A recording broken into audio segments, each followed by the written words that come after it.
இது எல்லா வினைகளையும் தீர்த்து முக்தியை கொடுக்கக்கூடியது அப்படின்னு சொல்றாரு சுந்தர பெருமானா.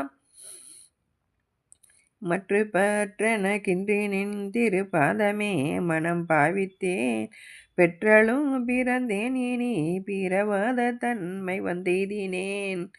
கற்றவர் தொழுதேத்தும் சீர்கரையூரில் பாண்டி கொடுமுடி நற்றவா உனை நான் மறக்கினும் சொல்லும் நான் நமச்சிவாயவே அப்படிங்கிறார். நமக்கு பிறவி நீக்கத்தை கொடுக்கறதுக்கு இறைவனுடைய அந்த பஞ்சாக்கர மந்திரம் தான் அப்படிங்கிறத அவர் சொல்றாரு. காரைக்கிழமையை சொல்றாங்க பாருங்க. இரவாத இன்ப அன்பு வேண்டி பின் வேண்டுகின்றார் பிறவாமை வேண்டும் மீண்டும் பிறப்பு உண்டேல் உன்னை என்றும் மறவாமை வேண்டும் இன்னும் வேண்டும் மகிழ்ந்து அறவா நீ ஆடும்போது உன் அடியின் கீழ் இருக்க என்றார் அப்படின்னு காரைக்காலம்மையா சொல்கிறதா நம்ம சேக்கிலார் பெருமான் காமிக்கிறாரு. இப்படி இறைவன் 5 தொழில்களை ஆற்ற